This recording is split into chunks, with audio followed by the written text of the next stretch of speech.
Thyroid की बात करते हैं, हाइपर और हाइपोथायराइडिज्म। इसमें हाइपर का मतलब है टू मच, थायराइड हार्मोन्स की ज्यादती जिसमें T4 और T3 हार्मोन्स शामिल है, और हाइपो का मतलब है नॉट इनफ, हार्मोन्स की कमी। हार्मोन को पहले समझ लेते हैं। हार्मोन्स ऐसे केमिकल्स हैं जो खून के जरिए पूरी बॉडी में जाते हैं और ये बॉडी के फंक्शंस और ग्रोथ को कंट्रोल करते हैं। T4 और T3 हार्मोन्स बॉडी की growth, body temperature, heart rate, blood pressure और मेटाबॉलिज्म को रेगुलेट करते हैं। हाइपोथायराइडिज्म में बॉडी का इम्यून सिस्टम, मुदाफियती निजाम थायराइड सेल्स पे अटैक करता है, जिससे एक बीमारी जन्म लेती है, हाशिमोटोस थायराइडाइटिस। इसमें इम्यून सिस्टम थायराइड सेल्स में मौजूद प्रोटीन्स को गलती से फौरन बॉडी कोई वायरस या बैक्टीरिया समझ के इन पे अटैक कर देता है। सेल्स रप्चर हो जाते हैं, फट जाते हैं। थायराइड सेल्स अपनी साख्त खो देते हैं, इनका फंक्शन रुक जाता है। T4 और T3 हार्मोन्स नहीं बन पाते, इन थायराइड हार्मोन्स की कमी हो जाती है और इस कंडीशन को हाइपोथायराइडिज्म कहते हैं। दूसरी तरफ हाइपर थायराइडिज्म या ग्रेव्स डिजीज है। इसमें उलट होता है, इम्यून सिस्टम ऐसी एंटीबॉडीज बनाने लगता है जो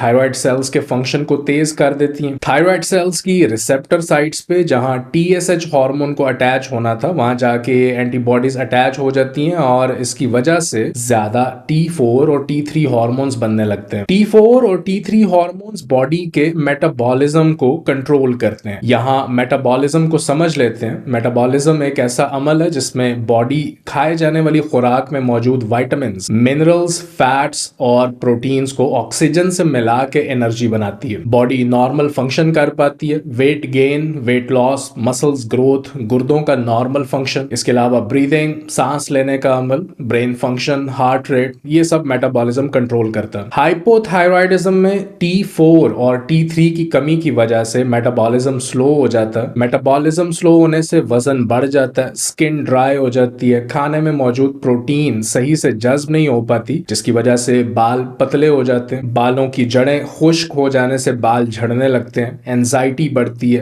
कोल्ड इंटॉलरेंस बढ़ती है, सर्दी लगती है, स्पेशली पांव ठंडे रहते हैं, सॉक्स पहननी पड़ती हैं, चाहे जितना भी सो लें हर वक्त थकावट का शिकार रहते हैं। T4 और T3 हार्मोन के साथ जुड़ा ये नंबर इसमें आयोडीन के मॉलिक्यूल्स की तादाद को जाहिर करता है। T3 में 3 आयोडीन मॉलिक्यूल्स जबकि T4 में 4 आयोडीन मॉलिक्यूल्स होते हैं। लिवर में मौजूद एंजाइम्स T4 से एक आयोडीन का मॉलिक्यूल हटा के इसे T3 में कन्वर्ट करते हैं। T3 एक्टिव फॉर्म है थायराइड हार्मोन की। इस कन्वर्जन की वजह से हम ये कह सकते हैं कि 80% थायराइड का सारा फंक्शन लिवर के थ्रू होता है। T4 से T3 बन पाता है तो लिवर का डैमेज्ड होना एक वजह है थायराइड प्रॉब्लम की। ये क्रोनिक कॉन्स्टिपेशन की वजह से हो सकता है। बॉडी में inflammation, high blood glucose, insulin resistance, high cholesterol, इन सब में लिवर बैकअप करता है। बाइल प्रोडक्शन सही से नहीं हो पाती, लिवर पे फैट जमा होने लगता है। इसीलिए थायराइड का शिकार लोग डायबिटीज और फैटी लिवर का भी शिकार होते हैं। इसके बाद पित्ता, गॉल ब्लैडर अगर सही से काम नहीं कर रहा या पित्ता मौजूद ही नहीं है बॉडी में, निकलवा दिया गया है, तो ये एक वजह है हाइपोथायराइडिज्म की, क्योंकि